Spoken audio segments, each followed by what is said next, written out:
Welcome to DNA daily news analysis. తెలంగాణలో BC రిజర్వేషన్ల పెంపు ఇక అసాధ్యమా? బీసీ సంఘాలకు ఉన్న ఒక్క ఆశ కూడా పోయిందా అంటే సుప్రీంకోర్టు తాజా తీర్పుతో అవునని తెలుస్తోంది. బిల్లుల విషయంలో రాష్ట్రపతి గవర్నర్ కు గడువు విధించలేమని సుప్రీంకోర్టు సంచలన తీర్పిచ్చింది. బిల్లుల విషయంలో గవర్నర్లు త్వరగా నిర్ణయం తీసుకుంటే మంచిదని కామెంట్ చేసింది. రిజర్వేషన్ల పెంపు బిల్లు విషయంలో సుప్రీంకోర్టు తీర్పు తమకు లాభిస్తుందన్న ఆశతో ఇంతకాలం ఉన్న బీసీ సంఘాలు తాజాగా తీర్పుతో నిరాశపడ్డాయి. బీసీ బిల్లుకు రాజ్యాంగ సవరణ తప్ప మరో మార్గం లేదని చెప్తున్నారు. ఇదే అంశంపై ఇవాళ డిఎన్ఏలో మా ఎడిటర్ భరత్ తో డిస్కస్ చేద్దాం. భరత్, సుప్రీంకోర్టు గవర్నర్ రాష్ట్రపతి బిల్లుల విషయంలో గడువు విధించలేమని చెప్పడం అసలు ఎలా చూడొచ్చు? అంటే ఇవాళ ఉదయం తీర్పు వచ్చింది. సో ఆ తీర్పుకి మన రాష్ట్రంలో ఇచ్చిన 42% బీసీ బిల్ ఏదైతే ఉందో బిల్లు చట్టంగా మారాలంటే గవర్నర్ ఆమోదం లేదా రాష్ట్రపతి ఆమోదం తప్పనిసరి. సో ఇంకా చట్టంగా మారేలేదు. ఈ 42% బీసీ బిల్లుకి ఇవాళ సుప్రీంకోర్టు ఇచ్చిన జడ్జిమెంట్ ఏదైతే ఉందో అది కొంత మేరకి దెబ్బ అని మనం చెప్పొచ్చు.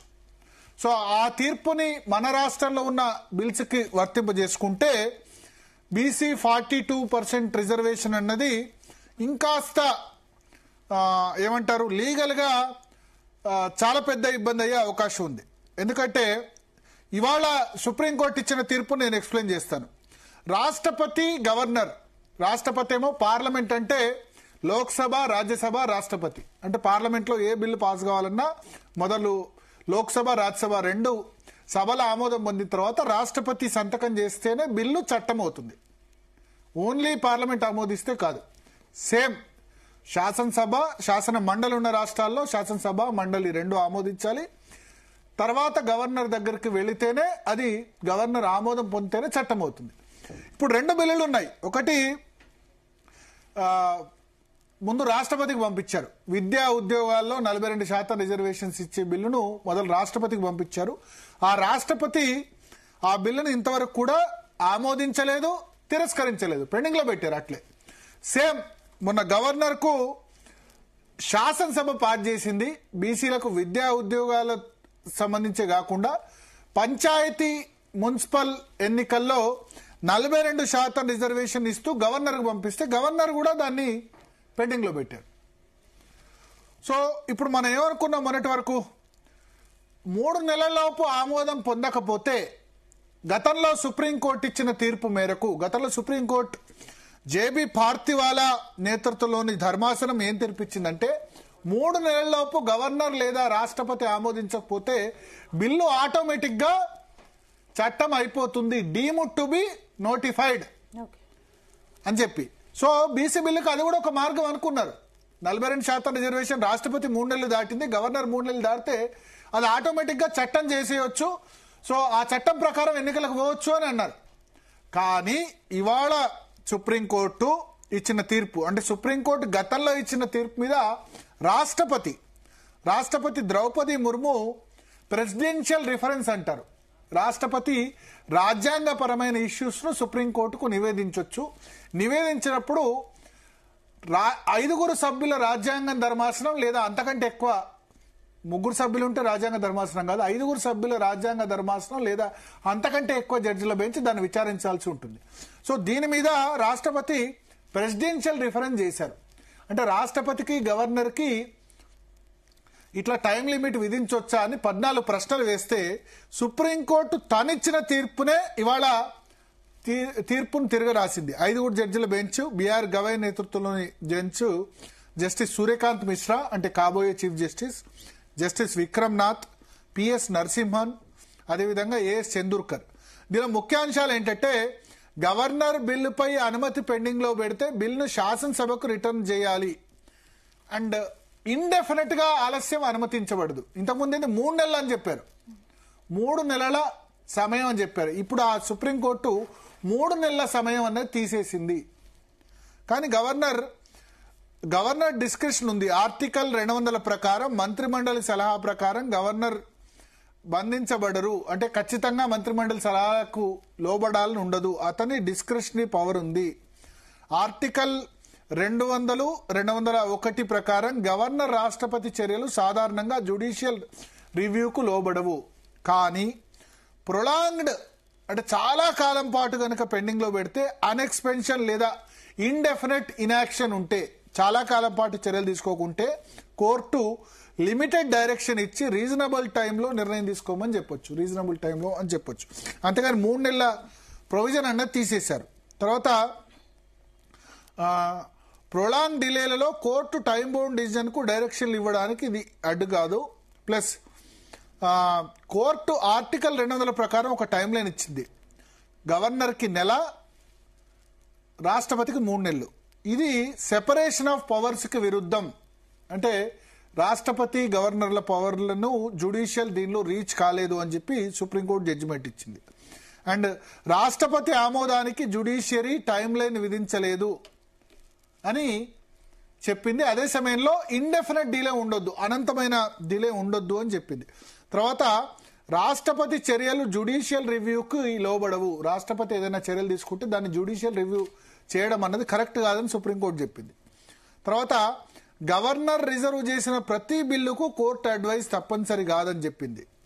తర్వాత డీమ్డ్ అసెంట్ అంటే ఇంతకుముందు జడ్జిమెంట్లు ఏంటంటే 3 నెలల లోపల ఆమోదం పొందకపోతే ఇక అది ఆమోదం పొందినట్టే అని చెప్పారు. అది తప్పని సుప్రీంకోర్టు తన తీర్పును తాను తిరిగి రాసుకుంది.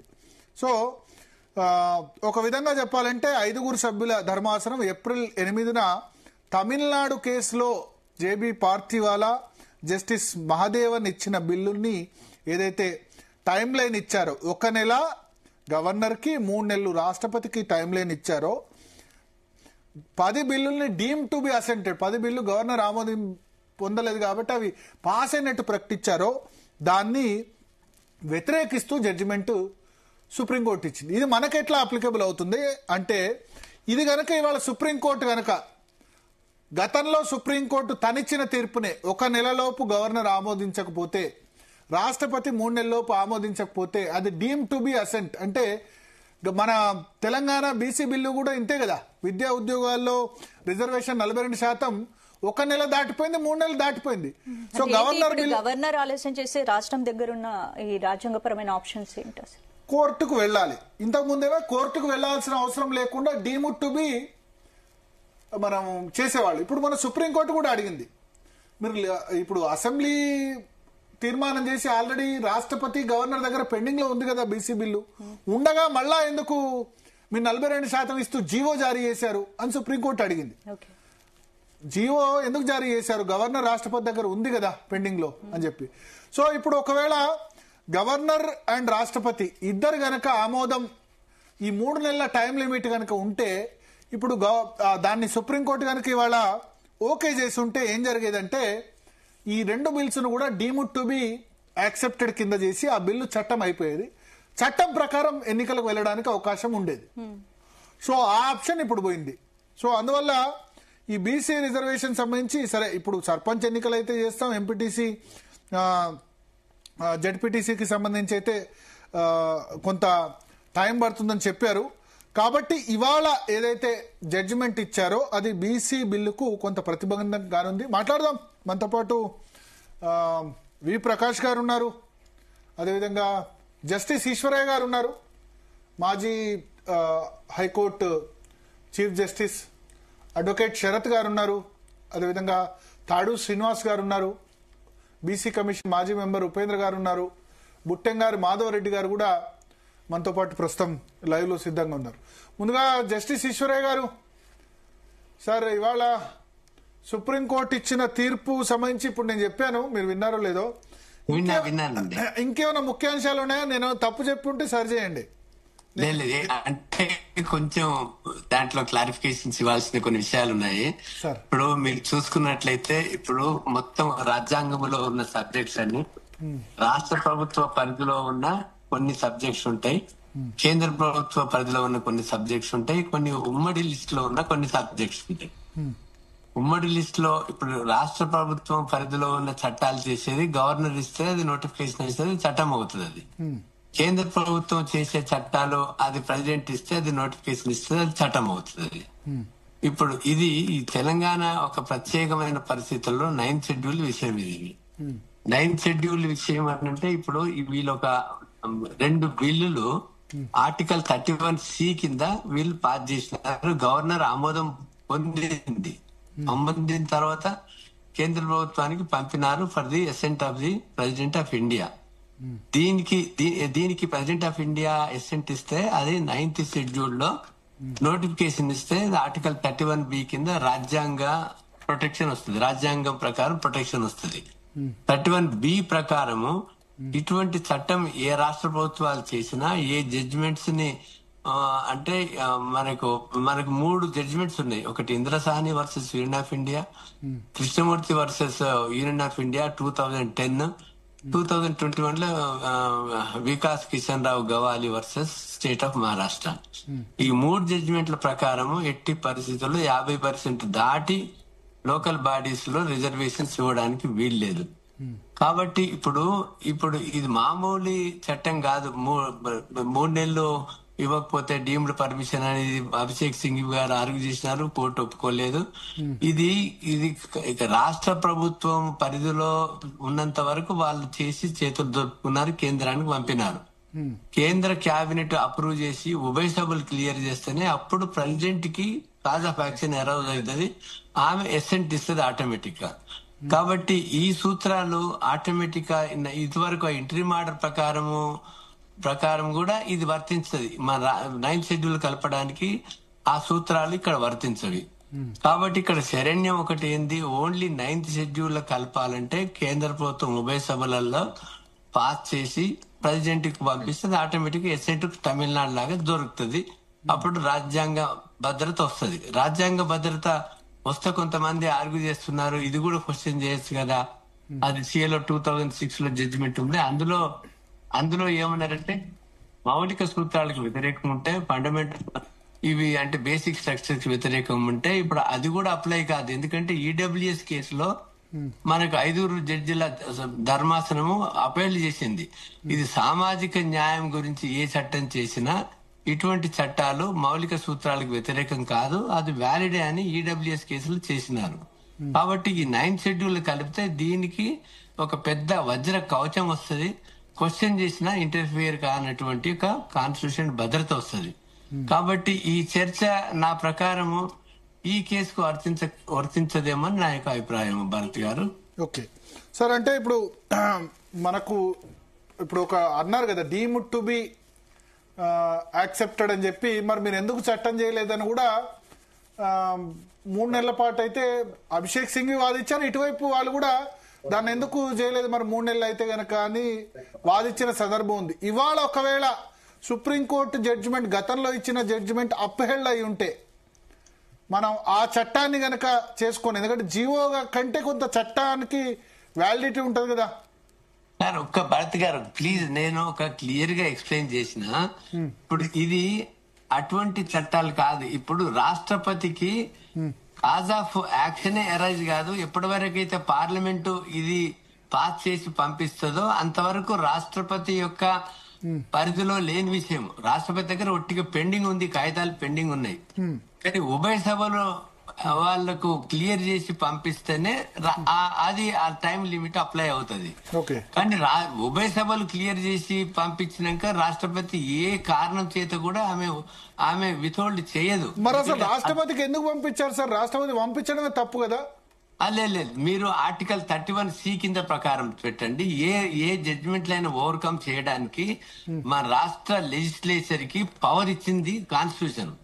దాని కింద 31C ప్రకారము మీరు క్లాజ్ 31C మీరు ప్రొవైజర్ చూడండి ఒక్కసారి, కాన్స్టిట్యూషన్ మీరు చదవండి దయచేసి దగ్గర ఉంటే. ఈ యొక్క బిల్లు మన రాష్ట్రపతి ఆమోదం పొందితేనే అవి చట్టరూపం దాలుస్తాయి, లేకపోతే చట్టరూపం దాలయి. కానీ ఈ ప్రొసీజర్ అంతా కాన్స్టిట్యూషన్ లో రాయబడలేదు. రాష్ట్రపతి ఆమోదం పొందాలంటే తమిళనాడులో ఏం చేసినారు, అక్కడ కేంద్రం కేబినెట్ క్లియర్ చేసి ఉభయ సభలో ప్రవేశపెట్టి ఏ రాష్ట్ర ప్రభుత్వం చేసినా ఈ యొక్క బిల్లు మేము ఆమోదం పొందుతున్నామని కేంద్ర ఉభయ సభల్లో కూడా పాస్ చేస్తే అప్పుడు రాష్ట్రపతి వాళ్ళ అడ్వైజ్ మీద అసెంట్ ఇస్తుంది. ఓకే. సో ఇప్పుడు ఓవరాల్ ఇప్పుడు మీరు చెప్పేది ఒక్క శరణ్యం 9th షెడ్యూల్ ను అమెండ్ చేయడం అంతేనా? 9th షెడ్యూల్ చేర్చడం లేదా 9th షెడ్యూల్ అమెండ్ చేయడం అంతేనా? అదొక్కటే మార్గం. ఇప్పుడు లేదనంటే ఇప్పుడు ఒక్క రాష్ట్రానికి చేయాలంటే 9th షెడ్యూల్ ఒకటే మార్గం. లేదంటే 2026 లా మొత్తం జాతీయ కులగణన జరిగి 2027 లో కంప్లీట్ అయితే అప్పుడు భారతదేశం అంతా అప్లై చేయడానికి 2 మార్గాలు ఉన్నాయి. విద్యా ఉద్యోగాల్లో ఆర్టికల్ 15(4), 16(4) ఉద్యోగాలలో అన్ని రాష్ట్రాలకు ఎస్సీ ఎస్టీలకు జనాభా ప్రాతిపదిక మీద ఎట్లుందో బీసీలకు కూడా అట్లా ఇస్తామని మనం మొత్తం ఆల్ ఇండియా బేసిస్ చేయొచ్చు. అట్లనే 243D ప్లస్ 243T దానికి మనకు ఎస్సీ ఎస్టీలకు జనాభా ప్రాతిపదిక ఎట్లా స్థానిక సంస్థలు ఇస్తాము, బీసీలకు కూడా ఏ రాష్ట్రంలో ఎంత జనాభా ఉంటే అంత ఇస్తామని పార్లమెంటు అమెండ్ చేయొచ్చు కాన్స్టిట్యూషన్. కానీ భారతదేశం అంతా చేయాలంటే పెద్ద ఉద్యమం అయ్యి చేస్తే తప్ప మరి మరి మరి బీజేపీ ప్రభుత్వం చేయదు. కాబట్టి ఒక్క రాష్ట్ర ప్రభుత్వం సంబంధించిన బిల్లు 9th షెడ్యూల్ తమిళనాడు లాగా కలుపుకోవడం అది ఒక్కటే. ఇంకా మరి ఇప్పుడు ఈ రాష్ట్ర ప్రభుత్వం చేసిన ఎక్సైజ్ అంతా వేస్ట్ అన్నట్టే కదా, ఏదో సాటిస్ఫాక్షన్ కోసం ఏదో మేము ప్రయత్నం చేస్తున్నాం అని చెప్పడం కోసం, అంతేనా?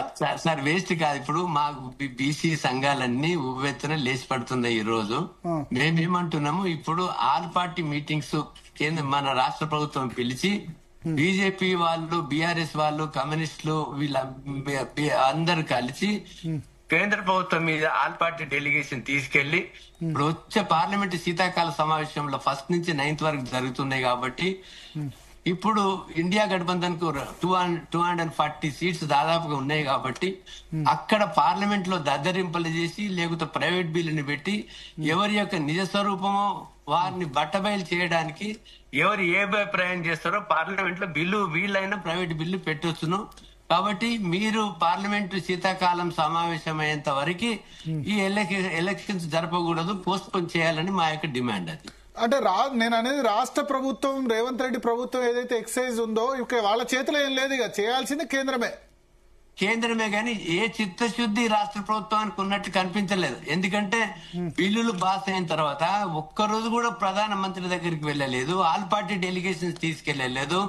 లాస్ట్ సెషన్ లో ఇండియా గఠబంధన్ వాళ్ళు ఒక్కరోజు కూడా పార్లమెంట్ సెషన్ లో లేపలేదు. జంతర్ మంతర్ దగ్గర కూడా అయిన రాహుల్ గాంధీ రాలేదు, ప్రియాంక రాలేదు. కాబట్టి ఇది ఒట్టిగా తూతుంబలని అంటే 3 పార్టీలు కూడా కుమ్ముకై బీసీలకు ద్రోహం చేయడానికి కంకణం కట్టుకున్నట్టు కనబడుతుంది.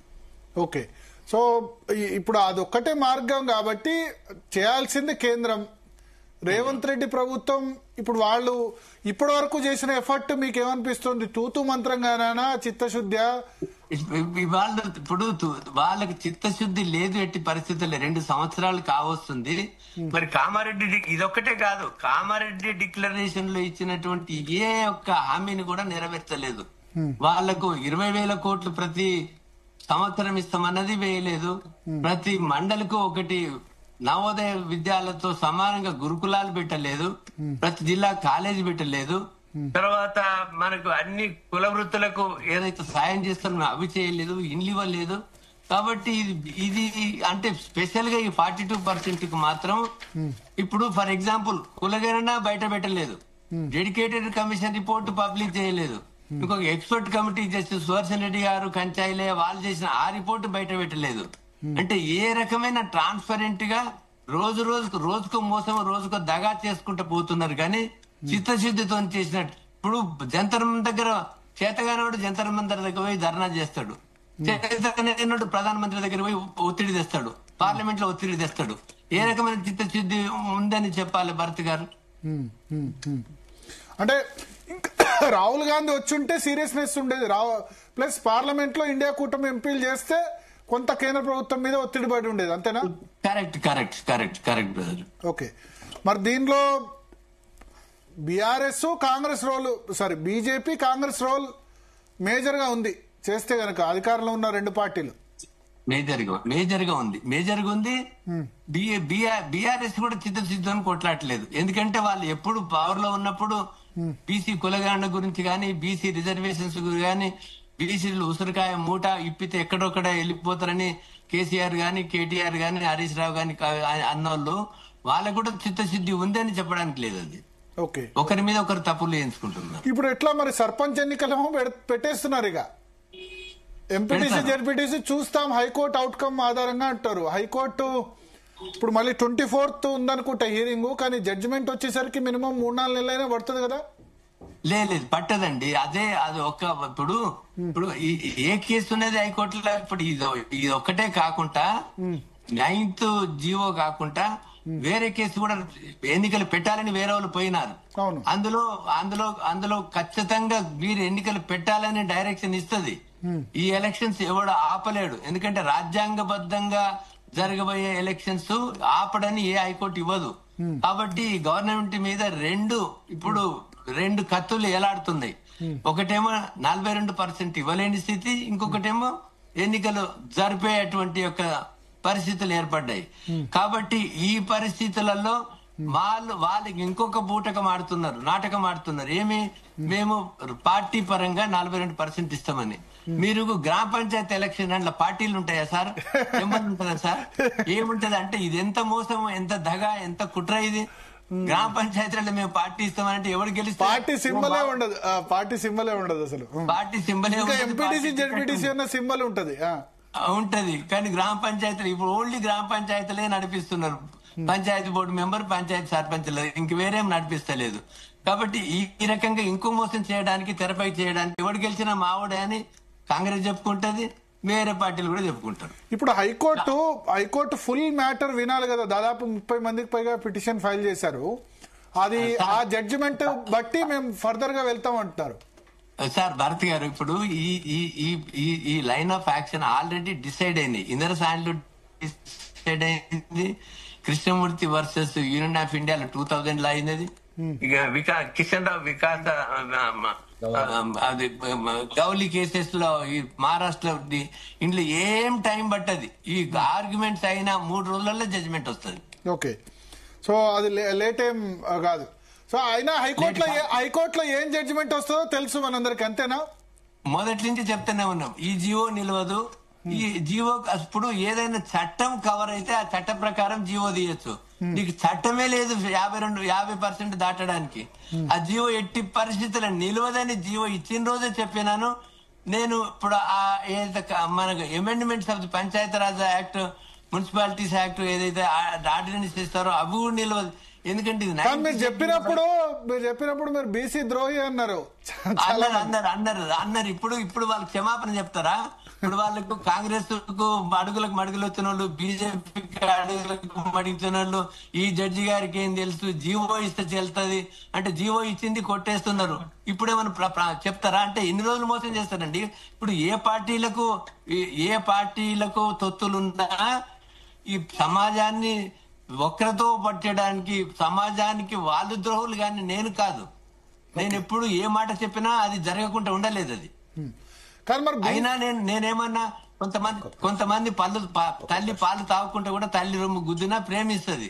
నాకేమి వాళ్ళ మీద కోపం లేదు ఎవరికి, కానీ సమాజం గుర్తించాలని. ఓకే, తాడూరు శ్రీనివాస్ గారు ఏదో అడగాలనుకుంటారు, ఎంబీసీ కార్పొరేషన్ మాజీ చైర్మన్. అన్న నమస్తేనే. నమస్తే అన్న. నమస్తేనే. అయితే సరే, మీ వర్క్ కి కానీ, మీరు బీసీల పట్ల ప్రేమ కానీ, మీరు చేస్తున్న కృషికి కానీ నేను చాలా అప్రిషియేట్ చేస్తున్నా. అయితే ఒకటి, మనం స్టార్టింగ్ మీటింగ్ పెట్టినప్పుడు మీరు ఒక డ్రాఫ్ట్ బిల్లు రెడీ చేశారు. ఆ డ్రాఫ్ట్ బిల్లు నిజంగా కూడా చాలా అద్భుతం. అది ఏది 31C కానీ ఇవన్నీ కూడా మీరు చెప్తూ ఏ రకమైన అసలు మొత్తం టోటల్ అసెంబ్లీలో ఏ బిల్లు పెట్టాలనో కూడా మనం తయారు చేసి ఆ రోజు మీరు ప్రజెంటేషన్ ఇచ్చి వెళ్ళినాం. సడన్ గా ముఖ్యమంత్రి గారు కూడా కాల్ చేసినారు మీకు. మీరు ముఖ్యమంత్రి గారి దగ్గరికి వెళ్ళినారు. సరే, ఆ రోజు అయితే మేము అందరం లేము, మీరు ఒక్కరే వెళ్ళుంటారు బహుశా. సో ఆ రోజు చాలా అప్రిషియేట్ చేశారు. Is hats off to CM, ఇది మనకు అయిపోతుంది, ఇక మంచి రోజులు వచ్చినాయి అని చెప్పినారు. అసలు ఏం జరిగింది ఆ రోజు ముఖ్యమంత్రి గారు మీ మధ్యలో ఏం జరిగింది ఒకసారి ఈ టీవీ మాధ్యమాలలో చెప్తే మేము వింటామని. అన్న తాడు శ్రీనివాస్ గారు ముఖ్యమంత్రి వాళ్ళ అడ్వకేట్ జనరల్స్ ఉన్నారు, ఎంఐఎంలు కేంద్ర ప్రభుత్వంలో సీనియర్ అడ్వకేట్స్ ఉన్నారు, రాజ్యసభ మెంబర్లు ఉన్నారు. కానీ ఎవడు పెట్టింది మీరు అన్నట్లు నేను ఈ యొక్క డ్రాఫ్ట్ బిల్లులు తయారు చేసి 3 సార్లు పవర్ పాయింట్ ప్రజెంటేషన్ తీసుకుంటే వాళ్ళకు ఎక్కడ చేయాలనో, ఇప్పుడు మీరు బీజేపీ వాళ్ళు తర్వాత బీఆర్ఎస్ వాళ్ళు నువ్వు మాటి నిలుపుకునే బాధ్యత నీదన్నప్పుడు మనం ఒక మార్గం చూపించాం. ఈ మార్గం వీళ్ళు అంటున్నారు, పత్రికల్లో వచ్చింది, ప్రజా సంఘాలు కూడా అంటున్నాయి, ఇదేందో చూద్దామని ఆయన పిలిపించుకుంటే ఆయనకు ప్రజెంట్ చేసిన వెంటనే ఆయన ఆ సెక్రటరీ లెజిస్లేటివ్ డ్రాఫ్ట్ కమిటీ ఆ సెక్రటరీని వాళ్ళకి పిలిచి ఈ బిల్లులు ఇచ్చి మీరు తయారు చేయమన్నాడు. రెండు బిల్లులు తయారు చేసిండ్రు. కానీ ఆయన చిత్తశుద్ధి ఉంది, కాంగ్రెస్ వెంటనే చేస్తుందని నా నోటితో నేను ఎప్పుడు అనలేదన్నా. అంటే ఆ రోజు చాలా సంతోషంగా మీరు తిరిగి వచ్చారు. అయితే మీరు ఇచ్చిన డ్రాఫ్టే మరి బిల్లు రూపంలో ఉందా, దాన్ని మార్చారా? లేదు, అందులో ఏం మార్చారంటే, ఒకటి ఎంబీసీలకు నేను వర్గీకరణ చేసిన, ఆయన ఎంబీసీలకు అన్ని నా వర్గీకరణ విద్యా ఉద్యోగాలు ఎట్లుందో అట్లా వర్గీకరణ చేయలేదు. అసలు ఉన్న వర్గీకరణ కూడా విద్యా ఉద్యోగాల బిల్లు కూడా తీసేసిండు అది. తర్వాత అట్లా కొన్ని మొత్తం యాజ్ ఇట్ ఈస్ గా పెట్టలేదు. కానీ కొన్ని ఇప్పుడు వేరే ఇట్లా వర్గీకరణ చేయకపోవడము ఎంబీసీలకు చాలా అన్యాయం అవుతుంది. ఇందులో ఎంబీసీలకు వర్గీకరణ చేయకపోతే ఎంబీసీలకు ఏం రాదు, ఒక పంచాయతీ బోర్డు మెంబర్ కూడా రాదు. సో అది మీరు ఎందుకంటే ఉద్యమంలో ఇప్పుడు కీలకంగా ఉన్నారు. తెలంగాణ ఉద్యమంలో ఎట్లయితే ఉన్నారో ఈ రోజు మీరు కూడా బీసీ ఉద్యమాలలో ఉన్నారు. మీ నోటి నుండి ఎంబీసీల కోసం ఆ మాట చెప్తారా లేదా అని చెప్పిస్తే బాగుంటుందని. ఎంబీసీలకు ఎప్పటి నుంచి అన్యాయం జరుగుతూనే ఉంది. సో కొద్దిగా మీరు చేసే జేఏసీ, మీ బీసీ జేఏసీలో కూడా కొద్దిగా ప్రాతినిధ్యం పెంచండి. రెండెందుకున్నా ఈశ్వరయ్య గారు అయ్యా, రెండు జేఏసీలు ఎందుకున్నాయి? బీసీ జేఏసీ వాళ్ళని అడగండి. మేము ఏ జేఏసీలో లేము, ఏ జేఏసీలో మేము మెంబర్లం కాము, లేకపోతే విడిపోలేదు. కాకపోతే మీ జేఏసీలో కూడా కొంత ఎంబీసీల ముఖాలు కనిపించేటట్టు ఆ ప్రాతినిధ్యం పెంచండి అని రిక్వెస్ట్ చేస్తున్నా మిమ్మల్ని. తప్పకుండా. నేను ఒకటి, తాడు శ్రీనివాస్ గారు, నేను chairman national commission backward class ఉన్నప్పుడు నా రిపోర్ట్లు all India backward class commission లో ఉన్నాయి. అందులో ఏమున్నాయంటే డిఎన్టీలు అంటే డినోటిఫైడ్ ట్రైబ్స్ బీసీలల్లా 50% ఉన్నారు, ఎస్సీ ఎస్టీలు కలిసి 50% ఉన్నారు. కనీసం ఎస్సీ ఎస్టీల డిఎన్టీల కన్నా వాళ్ళకు లాభం జరుగుతుంది. కానీ బీసీలో ఉన్న వాళ్ళకి చాలా అన్యాయం జరుగుతుంది. వాళ్ళకు దేశదిమ్మలుగా భిక్షాటనగా బెగ్గింగ్ క్లాసెస్ గా ఉన్నారు వాళ్ళు. కాబట్టి వాళ్ళని గుర్తించి వాళ్ళకి జనాభా ప్రాతిపదిక మీద ఎస్సీ ఎస్టీలకి ఎట్లా ఇస్తారో, ఈడబ్ల్యూఎస్ కి ఎట్లా ఇచ్చినారో వాళ్ళకి అట్లా ఇవ్వాలని నేను రికమెండ్ చేసిన. నేను అది రికమెండ్ చేసి డిఎన్టీస్ ఎస్సీలకు కలపగలిగితే కొంతమంది ఎస్సీలకు దగ్గర ఉన్న వాళ్ళని అక్కడ కలపాలి, ఎస్టీలకు కలపాలని నేను నీ యొక్క రామిదాతే ఇవ్వలేదు కానీ ఎవరు ఇవ్వలేదు కానీ నేను ఇచ్చిన రిపోర్ట్స్ అది. కాబట్టి నేను ఎప్పుడు ఎస్సీ ఎస్టీ ఎంబీసీస్ కు నేను పక్షపాతిని. నేను రాసిన అండ్ వాళ్ళ స్థితి ఎట్లా అనంతరామన్ కమిషన్ మిగతా కమిషన్లన్నీ తెప్పించుకుని వాటి స్థితిగతులన్నీ నేను రాసినది. వాళ్ళు ఎంబీసీలు ఇప్పుడు ఎంబీసీలు నమ్మరు. తర్వాత బీసీలో ఉన్న ముస్లింస్ తోడు రారు, బుద్ధిస్ట్ తోడు రాదు, తర్వాత వీళ్ళు సిక్స్ తోడు రారు. వస్తున్నారు, ఇప్పుడు వస్తున్నారు. కానీ వాళ్ళు వచ్చి మనకి ఏం అధికారం కావాలనో వాళ్ళకి సమానమైన హక్కులు అవకాశాలు నేను పక్కకి జరిపి వాళ్ళకి ఇస్తా. కానీ వాళ్ళు రావాలి కదా, వాళ్ళు వచ్చి నేను వాళ్ళకి బ్రహ్మరథం పడతాను. నేను నా ప్రాణం అంతా వాళ్ళతో ఉంటాను. Thank you. ఇంకొక చిన్న విషయం అన్న భరత్ గారు, ఇంకొక చిన్న విషయం ఏంటంటే ఇప్పుడు మీరు చేస్తున్న ఉద్యమం నిజంగా కూడా మీరు మాట్లాడుతున్న విషయాలు మీతో సాన్నిహిత్యంగా నేను కూడా మీతో ఉద్యమాలలో ఉన్నా కాబట్టి ఐ అప్రిషియేట్ యూ.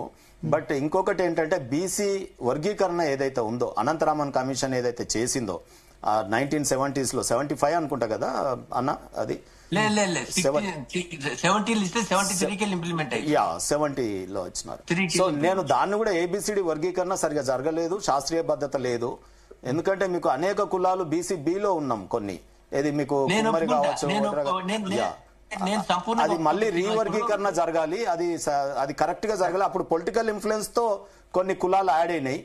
వర్గీకరణలో కూడా బీసీడీలో కొన్ని పెట్టినారు. అవి అన్యాయం. కొన్ని కులాలు ఇంకా బీసీఏకి రావాల్సినటువంటి అవసరం కూడా ఉన్నాయి. సో అటువంటి కూడా వర్గీకరణ మళ్ళీ జరగాలి జనాభా ప్రాతిపదికన. ఇది కొట్లాటలు పెట్టించేదే ఉంది. కొన్ని కులాలు బీసీ బి నుంచి మమ్మల్ని ఏ కలపండి అనగానే ఏలో ఉన్నటువంటి వాళ్ళు వ్యతిరేకం చేసేటటువంటి పరిస్థితి ఉంటుంది. సో ఈ భేదాభిప్రాయాలు లేకుండా జనాభా ప్రాతిపదికన బీసీఏ ఇంకా పెంచి ఏది రిజర్వేషన్ కోటా మనకు పెంచి ఇప్పుడు 10% ఉన్నదాన్ని ఇంకా 15కో 7 ఉందా, అది ఎంత ఉందో దాన్ని పెంచి ఈ బీసీ బిలో సిలో డిలో ఉన్నటువంటి కొన్ని కులాలను సి కాదు డిలో ఉన్నటువంటి బిలో ఉన్నటువంటి ఏలో చేరిస్తే బాగుంటుంది అనేది నా ఒకటి. ఇప్పుడు వర్గీకరణ ఎట్లా చేయాలంటే ఇప్పుడు కులగానే చేసిండ్రు, అవి పబ్లిక్ చేయాలా. పబ్లిక్ చేసి social, educational, employment, political, cultural ఇవన్నీ ఫ్యాక్టర్స్ తీసుకొని 100 మార్కులు ఇస్తే అందులో 1 నుంచి 10 వరకు ఒక గ్రూపు, 10 నుంచి 20 వరకు ఒక గ్రూపు, 20 నుంచి 30 వరకు ఒక గ్రూపు. సైంటిఫిక్ గా ఎవరి స్థానం ఆ గ్రూప్ లో పెడితే అందరికి సమన్వయం జరుగుతుంది. బెస్ట్ మోడల్ అటువంటి రోజు రావాలి. ఓకే, సో వి ప్రకాష్ గారు ఉన్నారు, శరత్ గారు ఉన్నారు. వి ప్రకాష్ గారు చెప్పండి సార్. సో ఏమనిపిస్తుంది ఇవాళ సుప్రీంకోర్టు తీర్పు చూసిన తర్వాత? ఇంకా మా పెద్ద మనిషి చెప్పిన తర్వాత ఇంకా వేరే ఉంటుందా దాని మీద? అందరిది ఒకటే ఒపీనియన్. ఎందుకంటే వారు చాలా ప్రకాష్ గారు కనబడతలేరు బీసీ జేఏసీలో ఎక్కడ కూడా. నేను పోనండి, నేను బయట నుంచి బీసీ మేధావి ఎందుకు మరి బీసీలో దానిలో పార్టిసిపేట్ చేస్తున్నారో తెలియట్లేదు. అంటే నేను ఎప్పుడు కూడా రిజర్వేషన్స్ 42% లేదు, అట్లా కాదు. ఇక్కడ ఏంటంటే సార్ చెప్పారు కదా చిత్తశుద్ధి లేదు. ఒక్క నిమిషం ఇప్పుడు డైవర్షన్ చేయొద్దు ఎప్పుడు మాట్లాడేటప్పుడు. ఆయననే డైవర్ట్ చేసినావు, నీ పంచాయతీ అంతా తర్వాత ఎట్లాగో వస్తుంది అది. అయితే నేనేమంటున్నా అంటే భరత్ గారు, పట్టించుకోవాల్సిన సమస్యలు చాలా ఉన్నాయి. ఓ పక్కన రేవంత్ రెడ్డి ఫోటోకు పాలాభిషేకం చేసేటోళ్ళతో ఎట్లా కలిసిపోతామండి? సరే, కేటీఆర్ గారు హరీష్ రావు గారికి పొలిటికల్ కంపల్షన్ కాబట్టి వాళ్ళు పోతారు. నేను అంటే నేను తెలివైన ఉన్నా నేనేమో అనుకోను, కానీ నాకు ఆ చిత్తశుద్ధి లేనులతో పనిచేయడం నాకు ఇష్టం లేదు. ఇప్పుడే ఈశ్వరయ్య గారు ఇప్పుడే చెప్పారు, మళ్ళీ నా నోటితో ఎందుకు చెప్పిస్తారు? ఆయన ఒక ఉద్యమకారునిగా మాట్లాడాడు, ఒక జడ్జి గా మాట్లాడారు, ఒక కమిషన్ చైర్మన్ గా మాట్లాడారు. అన్ని ప్రశ్నలకు ఈ ప్యానెల్ ఎవరేం చెప్పాల్సిన అవసరం లేదు, అన్ని కూడా వారే చెప్పారు. వారికి నా అభినందనలు. ఓకే, సో ఏంది మరి దశ దిశ ఏంది ఇప్పుడు? ఏం చేస్తారు రేవంత్ రెడ్డి ఏం చేస్తాడో చెప్తాను నేను. చెప్పండి, ఏం చేస్తారు ఇప్పుడు? ఆయనకి ఏం చేస్తారంటే ఈ మేధావులంతా, అడ్వకేట్ మేధావులంతా ఏం చేస్తారంటే జ్యుడిషియల్ రివ్యూకి అవకాశం ఉందనేది సుప్రీంకోర్టు ఇచ్చిన అడ్వైజరీ దీనిలో రివ్యూలో వచ్చింది.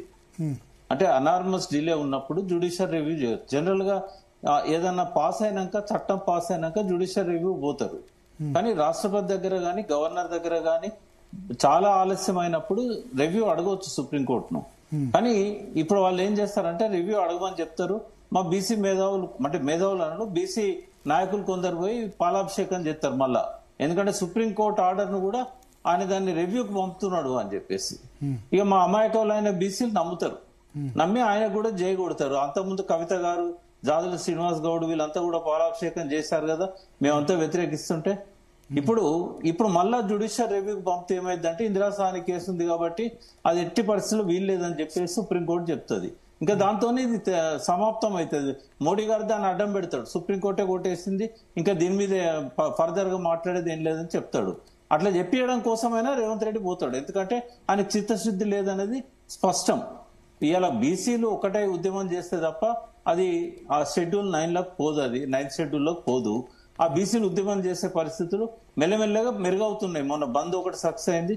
మరి పార్టీలు ఎంతవరకు చిత్తశుద్ధితో ఉంటాయో మా నాయకులు మళ్ళా రేవంత్ రెడ్డి పంచన చేరకుండా. నాకు బంద్ మీద ఆబ్జెక్షన్ ఉండే, సరే ఎదున్నా కూడా బంద్ మీద అసలు అందరు సపోర్ట్ చేసి ఎవరి మీద ఫైట్ చేస్తున్నారో నాకు అర్థం కాలేదు. అంటే ఇక్కడనే క్లారిటీ లోపించింది. అందరూ కలిసి బంద్, శరత్ గారు నేను కూడా సపోర్ట్ చేయలేదు, జస్టిస్ ఈశ్వరయ్య గారు కూడా సపోర్ట్ చేయలేదు. నేను ముందు రోజు క్వశ్చన్ చేశా, అసలు బంద్ ఎవరి మీద? అది బీజేపీ మీదనా, రేవంత్ రెడ్డి మీదనా, బీఆర్ఎస్ మీదనా, లేకపోతే మాధవరెడ్డి మీదనా? మాధవరెడ్డి బంద్ లో అన్ని పార్టీలు పాల్గొన్నాక అసలు ఎవరి మీద? ఇప్పుడు తెలంగాణ ఉద్యమం చేశారనుకోండి, కేంద్ర ప్రభుత్వం మెడలు వంచాలి, కేంద్ర ప్రభుత్వం అన్నారు. పోనీ ఆ కేంద్ర ప్రభుత్వంకు వ్యతిరేకం కాదు, రాష్ట్ర ప్రభుత్వం కాదు. అటు మహేష్ గౌడ్ పాల్గొన్నాడు, ఇటు భరత్ గారు మేము ప్రొటెస్ట్ చేసినాము. బంద్ ఎవరి మీద, దేని గురించి? అప్పుడు మేము ప్రొటెస్ట్ చేసినాము. అంతకంటే ప్రపంచంలో హాస్యాస్పదమైన బంద్ ఇంకోటి మేము గట్టిగా ప్రొటెస్ట్ చేసినాం, అది రోడ్డు మీద కూర్చున్నాము. భరత్ గారు ఒకరోజు బంద్ చేశారు, కథ అయిపోయింది, దాంతో ఉద్యమం చల్లన్నట్టే కదా. సరే ఏదైనా ఒక కూర్చున్నారు. ఇప్పుడు సర్పంచ్ ఎన్నికలు 42% లేకుండా పెడితే ఎవరు మాట్లాడతలేరు. భరత్ గారు, ఆ బంద్ ఏదైనా కూడా దాన్ని ఎట్లా మనం డిఫైన్ చేసినా కూడా బంద్ వల్ల ఒక మెసేజ్ వచ్చింది, బీసీల ఇష్యూస్ మీద బీసీస్ కదులుతున్నారని. అది ఎవరికి వ్యతిరేకం అనేది పక్కకు పెట్టండి. రెండోది, బీసీలు అంటే ఇష్టం లేని పార్టీలు కూడా ఆ రోజు బంద్కు సపోర్ట్ చేసినాయి. అది ఒక ముందడుగని నేను అంటాను. సపోర్ట్ చేసి నేనేమంటానంటే మోసం చేసే సపోర్ట్ కంటే మోసం చేసే ప్రకాష్ గారు చెప్పేది కరెక్ట్. కొంత భావజాల వ్యాప్తి జరిగింది, కొంత యునైట్ అవ్వడానికి మోసం కదా. ఒకవైపు అడ్డుకుంటే ఇంకో వైపు సపోర్ట్ చేయడం మోసం కాదు. భారత్ గారు ఖచ్చితంగా మోసమే, అది వక్రతో పట్టించడానికే గానీ ఖచ్చితంగా మోసపూరితమైన బంద్లే ఆ రోజు. బంద్ అంటే తమిళనాడు లాగా చేయాలండి. బంద్ అంటే కేంద్ర ప్రభుత్వ సంస్థలు, రైల్వేలు, బస్సులు, మొత్తం స్కూళ్లు, విద్యాలయాలు మొత్తం సీమ చిటుకు అనుకుంటే బంద్ దిగ్బంధించాలి తమిళనాడులో జరిగినట్టు. ఇదేం బంద్ అండి, ఇది ఒక బందా? ఇది ఆ టైం వస్తుంది సార్, కొంచెం ఓపిక పట్టండి, ఆ టైం వస్తుంది. ఇప్పుడు ఏంటంటే ఇది ఒక ముందడుగానే నేను అన్నాను, ఇది అల్టిమేట్ అడుగు కాదు, ముందడుగు ఇది. సీనన్ అన్నట్టుగా ఒక అవేర్నెస్ పెరిగింది, కొద్దిగా అన్ని పార్టీలు మనకు సపోర్ట్ గా వచ్చినాయని ఒక ధైర్యం వచ్చింది. రాజకీయ పార్టీలు మోసం చేసాయని నా అభిప్రాయం. సరే, మీ అభిప్రాయం మీది. సార్ మోసం అన్నిసార్లు మోసం చేసినా కూడా మనకు ఉపయోగపడే విధంగా కొంత దాన్ని మలుచుకోవాల్సిన అవసరం ఉంటుంది. అందరు తెలంగాణ అని December 7th అని December 9th రాగానే మళ్ళా అది వాళ్ళు మోసం చేస్తానో లేదా ముందు ముందు తెలుస్తుంది. ఎందుకంటే ఇప్పుడు అసెంబ్లీలో యునానిమస్ అన్ని పార్టీలు మద్దతు ఇచ్చాయి, అన్ని పార్టీలు మద్దతు ఇచ్చాయి. ప్రకాష్ అన్న, ఇష్టమున్నా లేకపోయినా మనం శ్రీకృష్ణ కమిటీకి రిపోర్ట్ ఇయ్యలేదా? తప్పదు కదా, ఇయ్యలేదా? అట్లనే కొంత ప్రాసెస్ ఉంటది భరత్ గారు. ఈ ప్రాసెస్ లో అందరినీ మనం కలుపుకొని పోవాల్సి వస్తుంది. వాళ్ళు ఏ ఉద్దేశంతో వచ్చినా కూడా రేవంత్ రెడ్డి గారు ఒక ప్రయత్నం చేస్తున్నా అని చెప్పి నమ్మించే ప్రయత్నం చేశాడు తప్ప చిత్తశుద్ధి లేదు. సార్ అన్నట్టుగా మోడీ గారి దగ్గర పోయి ఒక్కనాడు అడగలేదు. ఇవాళ ముర్ము గారు వచ్చారు హైదరాబాద్ కి, ఇక్కడ కూడా పోయి వారిని కూడా రిక్వెస్ట్ చేసినట్టు కనబడదు మనకు. ఎక్కడ కూడా ఆయనది ప్రొయాక్టివ్ రోల్ లేదు. ఓన్లీ సవరణలు చేస్తాడు, అసెంబ్లీ నుంచి పంపిస్తాడు. ఎందుకంటే అది జరగదని తెలుసు. ఇవాళ సుప్రీంకోర్టు ఇట్లా స్పందిస్తుందని కూడా రేవంత్ రెడ్డికి తెలుసు. ఉద్యమమే దీనికి పరిష్కారం. 9th షెడ్యూల్లో పెడితే ప్రశ్నించడానికి ఎవరికి అవకాశం లేదు. అది 100% అమలు అవుతుంది అంతే. శరత్ గారు చెప్పండి.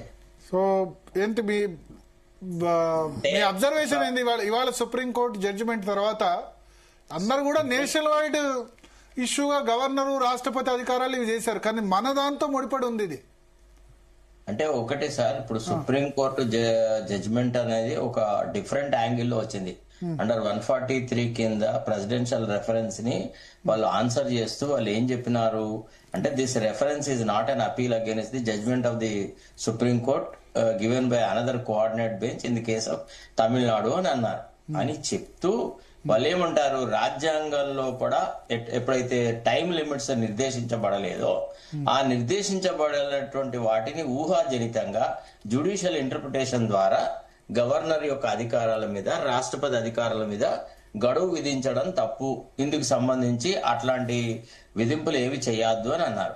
తర్వాత ఆర్టికల్ 200, 201 అంటే గవర్నర్లకి 200, రాష్ట్రపతికి 201 కింద గవర్నర్ల దగ్గర, తర్వాత రాష్ట్రపతి దగ్గర ఆమోద ముద్ర కోసం ఉన్నటువంటి అంశాల మీద జ్యుడిషియల్ రివ్యూ అనేది లేదు. You can't file a writ petition asking for the details of the particular ordinance or bill. అట్లాంటి దాని యొక్క ఫ్యూచర్స్ లోకి మీరు వెళ్ళడానికి వీల్లేదు. దే ఆర్ నాట్ జస్టిసియబుల్ అనేటువంటి మాట ఒకటి మాట్లాడినారు. అయితే ఇంకొక లివరేజ్ ఇచ్చినారు, మరి పూర్తిగా వ్యతిరేకించి అసలు యాక్చువల్లీ టైం లిమిట్ ఏ పెట్టద్దు, రాష్ట్రపతి ఎప్పుడు ఇష్టం వస్తే అప్పుడే ఆమోద ముద్ర వేయాలి, గవర్నర్ ఎప్పుడు ఇష్టం వస్తే అప్పుడే ఆమోద ముద్ర వేయచ్చు, ఎన్నేళ్ళైనా కానీ అని మరి అట్లా కూడా అనలేదు. అనకుండా ఏమన్నారు, ఇనార్డినేట్ డిలే అన్నారు. మరి ఇనార్డినేట్ డిలే అంటే వాట్? ఇప్పుడు in case of Tamil Nadu it was more than N year.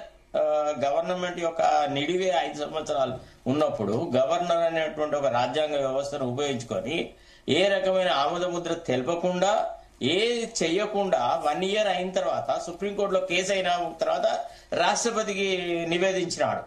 So ఇప్పుడు వాళ్ళు ఏమన్నారు, గవర్నర్ కి ఓన్లీ 3 రకాల బాధ్యతలే ఉన్నాయి. ఒకటి అసెంట్ ఇవ్వడం, రెండోది అసెంట్ ని ఇవ్వకుండా రాష్ట్రపతికి మన రెఫరెన్స్ చేయడం, మూడోది రిటర్న్ పంపాలి విత్ ఆబ్జెక్షన్స్. ఇవి తప్ప ఇనార్డినేటెడ్ డిలే పెట్టే అధికారము గవర్నర్ గాని రాష్ట్రపతికి గాని లేదు అనేటువంటి అంశాలను వాళ్ళు చెప్పినారు. అంటే 200 ఎక్స్ప్లెయిన్ చేసి 200 ఎనాలజీయే 201 కి వర్తిస్తుంది అనేటువంటి మాట చెప్పినారు. సో ఇది మనకి ఏంటంటే అసలు యాక్చువల్లీ రేవంత్ రెడ్డి గనక ఈ జీవోలను అమలు చేయాలా లేకపోతే బిల్లులను నోటిఫై చేయాలని అంటే ఆయనకి సమయం ఉండింది, ఆయన చేయగలిగితే చేస్తుండే. అసలు అంటే అఫ్ కోర్స్ ఇప్పుడు బిల్లు నోటిఫై చేసినా ఇప్పుడు ఈ సుప్రీంకోర్టు జడ్జిమెంట్ ప్రకారం నోటిఫికేషన్ మళ్ళా ఎవరైనా ఛాలెంజ్ చేసేసి ఎవరైనా చెప్తే తప్ప. తర్వాత రెండోది ఏంటంటే మనకు ఎప్పుడైతే సిపిసి అమెండ్మెంట్ యాక్ట్ వచ్చిందో అందులో వాళ్ళు ఒక విషయం ఏం చెప్పినారంటే తదుపరి వచ్చిన తీర్పుల ప్రకారంగా గతంలో డిసైడ్ అయిన విషయాలను రివ్యూ చేయడానికి వీల్లేదని, అంటే subsequent exposition of law is not ground for reviewing a particular judgment అని వాళ్ళు ఆల్రెడీ సుప్రీంకోర్టు వాళ్ళు చెప్పి ఉన్నారు. కాబట్టి ఒకళ్ళు నోటిఫై చేసి ఉంటే వాటి ఫలితం అట్లనే ఉండేది. ఇప్పుడు తమిళనాడు వాళ్ళు కొన్ని బిల్స్ ని నోటిఫై చేశారు, వాటి చట్టబద్ధతని వీళ్ళు కాదని అనలేదు కదా. వాటికి సంబంధించి దాని మీద కేసు వేస్తే ఇప్పుడు రీసెంట్ ఇప్పుడు సుప్రీంకోర్టు కొత్తగా దీన్ని మార్చింది కాబట్టి deemed to be accepted on that particular day when they notified it was a good లా. ఇప్పుడు వీళ్ళు కూడా ప్రెసిడెన్షియల్ రెఫరెన్స్ లోపల తమిళనాడు విషయం లోపల సుప్రీంకోర్టు ఇచ్చినటువంటి తీర్పును మీద ఇది అప్పీల్ కాదు అని వాళ్ళే డిక్లేర్ చేసిన తర్వాత ఆ తీర్పును అదే అనుకూలంగా ఆ తీర్పును అనుసరించి ఏదైతే నోటిఫై చేశారో వాటి యొక్క చట్టబద్ధత మళ్ళీ చర్చకు రానే రాదు, కానే కాదు అది. ఇక దాని మీద అది that is the law of the land under article 141. ఇది 143(1) లో వీళ్ళు ఇచ్చినటువంటి రెఫరెన్స్ మీద రాష్ట్రపతికి కొన్ని సలహాలు ఇచ్చినారు. తర్వాత వాళ్ళు ఇంకో విషయం కూడా చెప్పినారు, ఏమని, whenever the bill or anything comes to the notice of the governor or the president of India, they need not ask for references. అంటే మీ న్యాయవాదులు మీ న్యాయ వ్యవస్థ మీరు అర్థం చేసుకోలేకుండా ఆల్రెడీ సుప్రీంకోర్టు ఆ అంశం మీద తన అభిప్రాయం వ్యక్తం చేయకుంటే అట్లాంటి rarest of the rare opportunities లో మాత్రమే మీరు ఈ రెఫరెన్సెస్ పంపాలి. ఆల్రెడీ ఇచ్చిన తీర్పుల మీద ఇతరత్రమైనటువంటి అంశాలు మీకు అందుబాటులో ఉన్నప్పుడు విషయాన్ని అర్థం చేసుకోగలిగిన స్థితులు ఉన్న పరిస్థితులలో మీరు రెఫరెన్స్ అడగద్దు అని కూడా వాళ్ళు ఈ రోజు వాళ్ళ ఇచ్చిన తీర్పులో పొందుపరిచినారనమాట. అయితే ఇప్పుడు విషయం ఏంటంటే యాక్చువల్లీ చాలా కన్ఫ్యూజన్ గా మాట్లాడుతూ ఉన్నాండి. ఇప్పుడు 9th షెడ్యూల్లో చేరిస్తే రాజ్యాంగ బద్ధత ఉందా లేదా అనే విషయం తెలియదా? ఇప్పుడు IR Coelho versus state of తమిళనాడులో సుప్రీంకోర్టే ఏం చెప్పిందంటే 9th schedule items also can be subject to judicial review whether an item requires to be included in 9th schedule or not అనే దాని మీద కూడా మేము చర్చ జరుపుతా అన్నారు. కేశవానంద భారతి తర్వాత అంటే 9 జడ్జి బెంచ్ జడ్జిమెంట్ ఆ రకంగా తీర్పులు ఇచ్చినారు. అంటే జస్టిస్ ఈశ్వరయ్య గారు ఆ ఇష్యూ మీద ఫోకస్ చేయలేదు. వారు ఇంకొక శరత్ గారు 105th అమెండ్మెంట్ ఉంది చూడండి ఒకసారి. 105th అమెండ్మెంట్ లో చాలా స్పష్టంగా ఉంది, షెడ్యూల్ 9 లో పెట్టిన దాని మీద క్వశ్చన్ చేయకూడదని. మీరు చూడండి ఒకసారి 2021 లో ఈబీసీ స్కాలర్షిప్స్ గురించి చేసిన అమెండ్మెంట్ అది, అందులో ఒక డైరెక్షన్ ఉంది, ఒకసారి చూడండి. చూసాను నేను, అంటే అది ఆల్రెడీ చదివినాను. అది అంటే దానికి సంబంధం లేదు. శరత్ ఈడబ్ల్యూఎస్ కేసు రిజర్వేషన్ లో 15(6)(16)(6) లో ఈ బేసిక్ స్ట్రక్చర్స్ కు వ్యతిరేకంగా అని నేను మోహన్ గోపాల్ నా జనహిత అభియాన్ తో పాటు లీడింగ్ ఆర్గ్యుమెంట్స్ మావే. అందులో మేము we raised this issue, it is against the constitution, against basic structure. కానీ సోషల్ జస్టిస్ విషయాల్లో ఇది ఫండమెంటల్ రైట్స్ కు ఉంది, డైరెక్ట్ ప్రిన్సిపల్స్ కూడా ఒక చట్టం చేయడానికి రాష్ట్ర కేంద్ర ప్రభుత్వాలకు అధికారం ఉంది, మేము ఇంటర్ఫియర్ కాలేమని. Though U R Lalit and Bhandari మన ఫేవర్లు ఇచ్చిన యాక్ట్ కొట్టేసిన 3 జడ్జిలు జూనియర్ జడ్జిలు వాళ్ళ ఫేవర్లు ఇచ్చిండ్రు. కాబట్టి ఈడబ్ల్యూఎస్ కేసు కంటే ఇది ఇంకా బెటర్ లా కదా షరత్ ఇది. అందుకని మనకి ఈడబ్ల్యూఎస్ తర్వాత మనకి ఇంకా భద్రత వచ్చింది అని నేను ఒక సందర్భంగా చెప్పాను నేను అది. ఓకే, అంటే విషయం ఏంటంటే సార్, యాక్చువల్లీ ఇక్కడ మెయిన్ ఇష్యూ వచ్చేసేసి, అంటే మన తాడు శ్రీనివాస్ గారు ముఖ్యమంత్రిని ఎన్నిసార్లు కలిశారో నాకు తెలియదు, కానీ నేను కలిసినాను. ముఖ్యమంత్రిని ఎవరు కలిసినా వాళ్ళ నుంచి కింది నుంచి మీ దాకా చూస్తాడు. చూసి ఎట్లాంటి ముఖం పెడతాడంటే, నువ్వు మాకు చెప్పడానికి వచ్చిన వాడివి, మాకు తెలియదా, ఎందుకు మా టైం వేస్ట్ చేస్తున్నావు, అసలు ఏంటిది ఈ విషయాలు, ఏదో అట్లా సొసైటీ కోసం నిన్ను పిలిచినా నీతో మాట్లాడినాక అంతే, నువ్వేం చెప్పావు కదా వెళ్ళిపోయిగా అనే యాంగిల్లో బిహేవ్ చేస్తాడు. ఇది నేను అనుకుంటా ఈశ్వరయ్య గారు కూడా గుర్తించుంటారు. అంటే ఇట్లా నిర్లక్ష్యంగా ఒక విషయం మీద చిత్తశుద్ధి లేకుండా వ్యవహరించడంలో రేవంత్ రెడ్డి చాలా టాప్ గ్రేడ్ పాలిటిషియన్ అనమాట, అండ్ ఆర్టిస్ట్ ఆల్సో. ఇది ఆ రకంగానే జరిగింది. అసలు యాక్చువల్లీ ఆయన మొదటి నుంచి చిత్తశుద్ధి లేదని ఫస్ట్ రోజున థ్రెషోల్డ్ రోజుననే నేను చెప్పినాను, ఈ జీవో నిలబడదు అని. అసలు ఎప్పుడూ ఆ జీవోలు ఇచ్చే సందర్భంలోనే చెప్పినాం. మనం ఏ యాంగిల్లో అయితే వీళ్ళు రిజర్వేషన్ ను సాధించాలా అని చెప్పినామో అది వాళ్ళు కావాలని పెడచెవిన పెట్టినారు. తర్వాత మీరు గమనించే ఉంటారు, జీవోల మీద కేసులు ఆర్గ్యుమెంట్ జరుగుతున్నప్పుడు ఇక్కడ అడ్వకేట్ జనరల్ కోర్టుకు రాలేదు, ఆన్లైన్ లో ఆర్గ్యుమెంట్ చేసినాడు. ఆ ఏం ఆర్గ్యుమెంట్ చేసినాడో, ఆ జడ్జిలు ఏం విన్నారో ఎవడు అయ్యకు తెలియదు. అక్కడ అదొక ప్రశ్న. సుప్రీంకోర్టు అడ్వకేట్ ను పెట్టుకుంటే అభిషేక్ మను సింగ్ కూడా ఆయన కూడా ఆన్లైన్ హియరింగే జరిపినాడు. మరి మన రాష్ట్రం నుంచి ఆయన రాజ్యసభ సభ్యుడు చేసేసి మన న్యాయ వ్యవహారాలలో మన రాష్ట్రానికి అండగా ఉంటాడని చెప్పిన వ్యక్తి ఆ మాత్రం శ్రద్ధ వహించినాడు అని అన్నప్పుడే మనకు గవర్నమెంట్ యొక్క చిత్తశుద్ధి ఏంటిదని తెలవాలి. ఇప్పుడు మంత్రులందరినేమో ఢిల్లీకి పంపించినాడు, లాయర్లతోని టీములతోని డిస్కషన్లు డిబేట్ చేయమన్నారు. మరి వాళ్ళంతా డిబేట్ చేసి ఏం సాధించినారు? ఆయన ఎందుకు రాలేకపోయినాడు? ఆయన ఎందుకు ఇక్కడ వచ్చి ఆర్గ్యుమెంట్ చేయలేకపోయినాడు? పోనీ అంటే అతనికి తెలుసు, అంటే ఇది సాధ్యం కాదు, ఇది దీని మీద నేను ఆర్గ్యుమెంట్ చేసినా వృధా, హైకోర్టులో మనం గెలవము అనే విషయాలు క్లారిటీగా చెప్పి ఆయన ఆ కేసు టేకప్ చేసినాడు అనమాట. అయితే ఒక్కటి, పాలకులకు అంటే రూలింగ్ పార్టీకి ముఖ్యంగా చీఫ్ మినిస్టర్ కి చిత్తశుద్ధి లేనంత కాలము ఈ పనులు సాధ్యం అవ్వవు. ఇది ప్రభుత్వానికి సంబంధించిన చిత్తశుద్ధితో కూడుకున్నటువంటి అంశం. ఇది నా అభిప్రాయం. Okay okay. సో మాధవరెడ్డి ఉన్నారా లైన్లో? బుట్టం గారు మాధవరెడ్డి, బీసీ కమిషన్ చిన్న క్లారిఫికేషన్ భారత్ గారు, చిన్న క్లారిఫికేషన్. ఇప్పుడు నేను ముఖ్యమంత్రి గారి దగ్గర పోయినప్పుడు ఆయన ఎంత నాకు రెస్పెక్ట్ ఇవ్వాలనో అంత రెస్పెక్ట్ ఇచ్చిండు. తర్వాత కింద నుంచి మీరు చూసి నా అంటే తలకాయ నుంచి కింది వరకు ఏం చూడలేదు పాపం. కానీ ఆయన కార్డు కట్టిన రెడ్డి, ఆయన ముఖ్యమంత్రి కాకముందు బీసీల మీద ఆయన ఎట్లా ఉంది ప్రతిపాదన మీకు అందరికి తెలుసు. తర్వాత ఇంకొకటి ఏంటంటే, ఇప్పుడు ముఖ్యంగా మీరు ముందుగా చర్చించవలసింది, ఇప్పుడు ఎలక్షన్స్ ఇమ్మినెంట్ ఖచ్చితంగా జరగబోతున్నాయి. కాబట్టి ఈ మొత్తం బీసీ సమాజం యొక్క ఈ యొక్క మా బీసీ సమాజానికి ఏ మార్గదర్శకాలు ఇస్తారని ఒక్కొక్క అభిప్రాయం తీసుకుంటే ఒక దిశానిర్దేశం మార్గదర్శనం ఈ సమాజానికి ఇచ్చే వాళ్ళం అవుతామేమని. సారీ, నేను మీకు అడ్వైస్ చేస్తున్నది కానీ మీరు ఆ పొజిషన్ లో ఉన్నారు.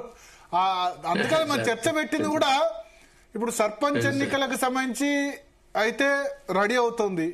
ఇవాళ జడ్జిమెంట్ వచ్చింది, ఆ ఇష్యూ వచ్చింది కాబట్టి టేకప్ చేశాం. ఎందుకంటే బీసీ సంబంధించి ఇష్యూ మేము ఏ విధంగా టేకప్ చేసామో మీ అందరూ తెలుసు. బీసీలకు 42% సార్ అన్న దాంట్లో ఏంటంటే, నేను అందుకనే దశా దిశ అంటున్నా. ఏంటి దశా దిశ? అంత ఉద్యమం ఆ బంద్ తర్వాత మళ్ళీ సడన్ గా ఆగిపోయింది. ఇప్పుడు 42% సర్పంచ్ అనౌన్స్ చేసినా 42% లేకుండా అన్నా పెద్దగా రియాక్షన్ రాలేదు.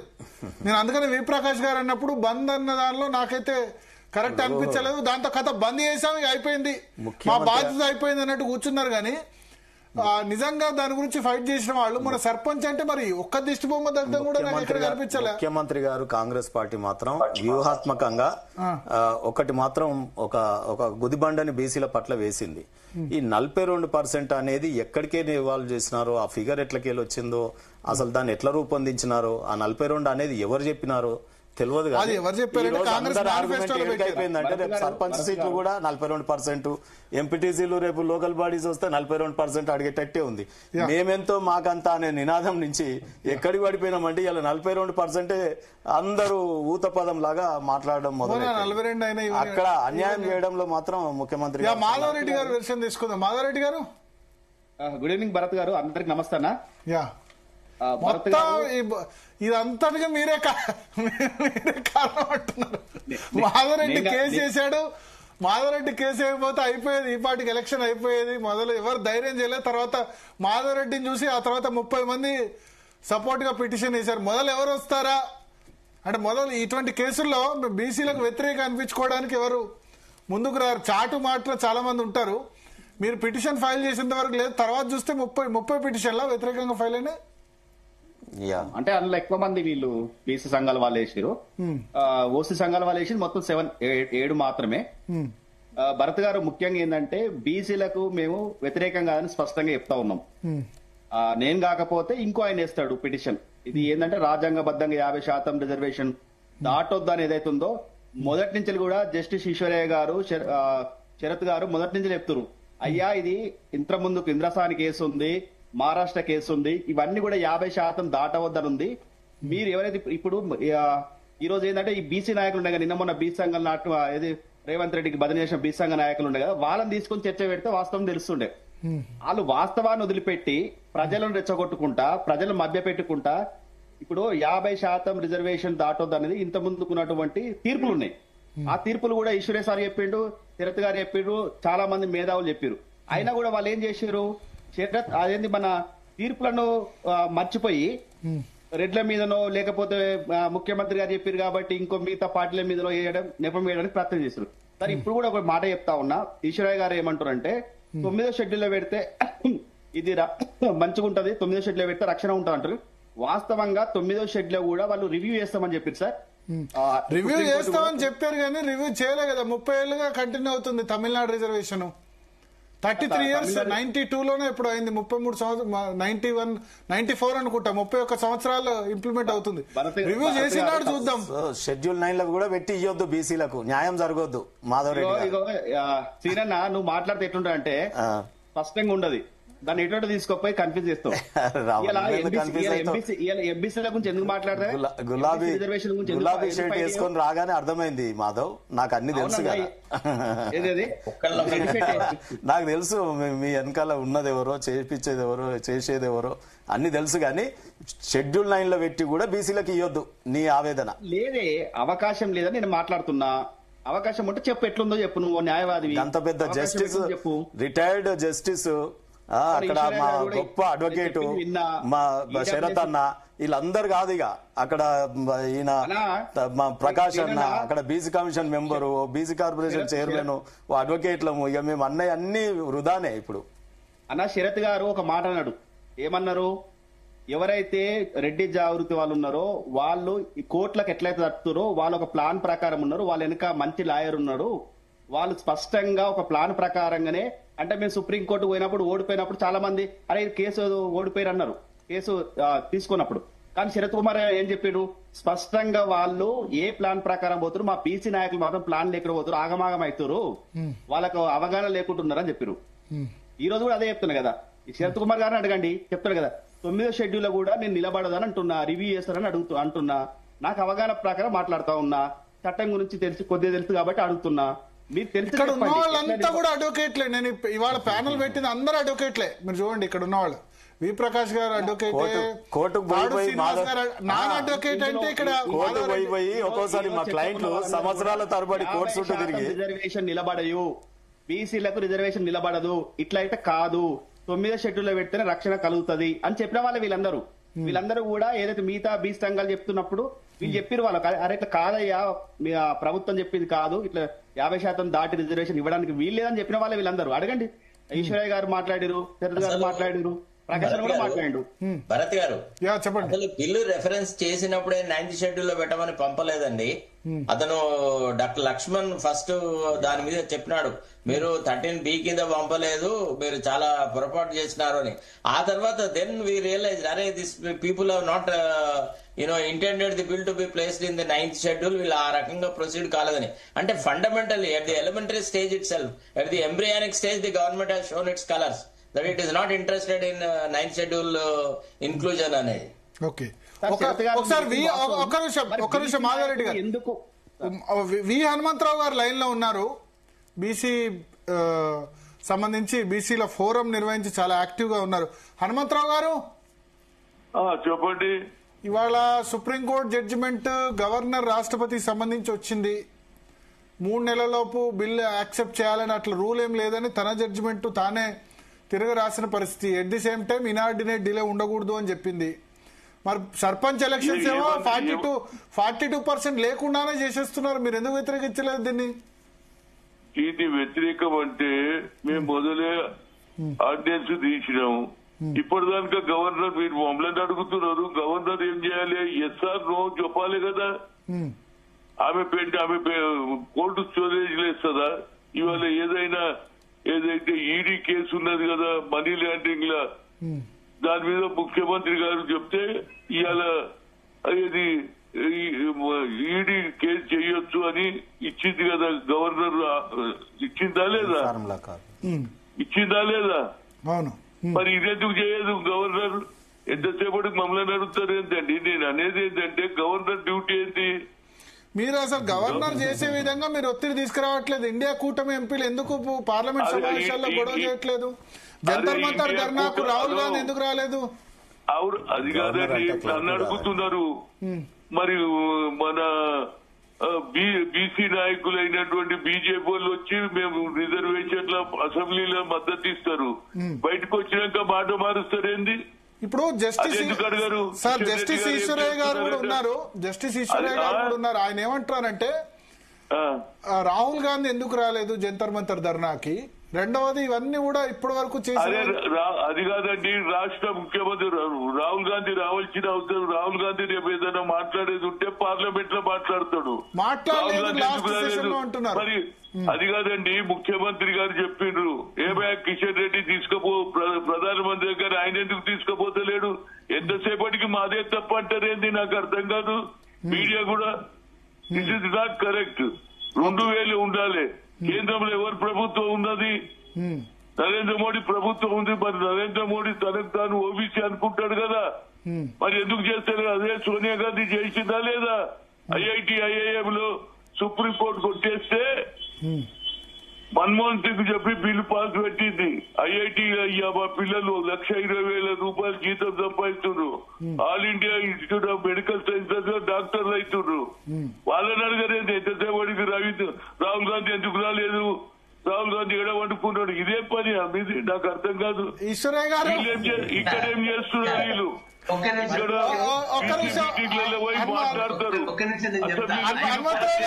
హనుమంతరావు గారు ఒక్క నిమిషం ఈశ్వరయ్య గారు మాట్లాడతారట. ఒక్క నిమిషం.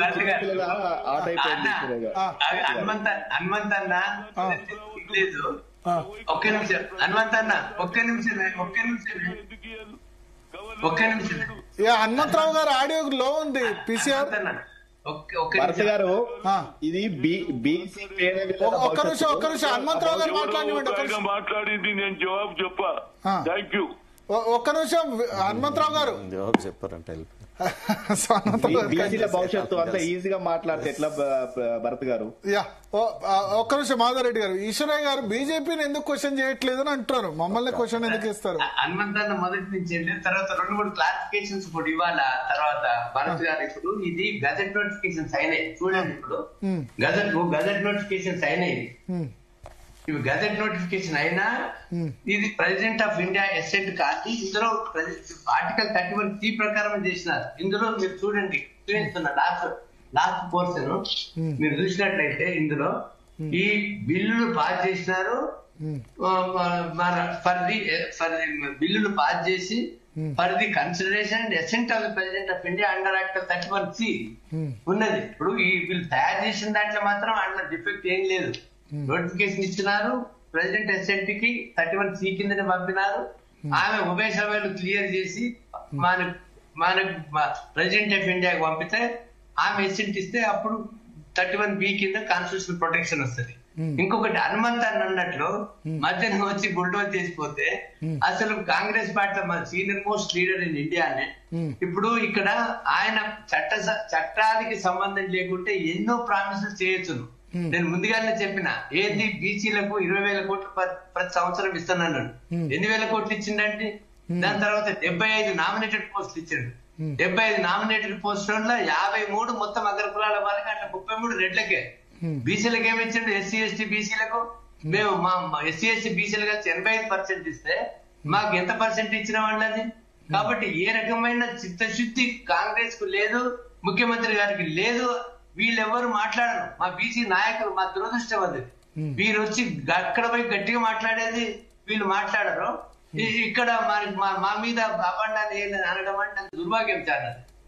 ఓకే ఓకే ఓకే అంటే ఈ చట్టంతో బీసీలు 42% కాకుండా బీసీ డిక్లరేషన్ ఇంకా చాలా అంశాలు ఉన్నాయి, వాటిని అమలు చేసేది ఉండే అంటారు, అంతే కదా? అవి ఏవి అమలు చేయాలి? అవునండి. ఓకే, అవి కాకుండా మిగతాయి చేయలేము అన్నది అంటారు. కానీ బీజేపీ కూడా మరి దీనిలో ఒక సబ్జెక్ట్ కదా బీజేపీ కూడా. ఇప్పుడు బీజేపీ అసెంబ్లీలో కాదండి, ఏదైనా అబ్జెక్షన్స్ ఉంటే అసెంబ్లీలో లేపాలి.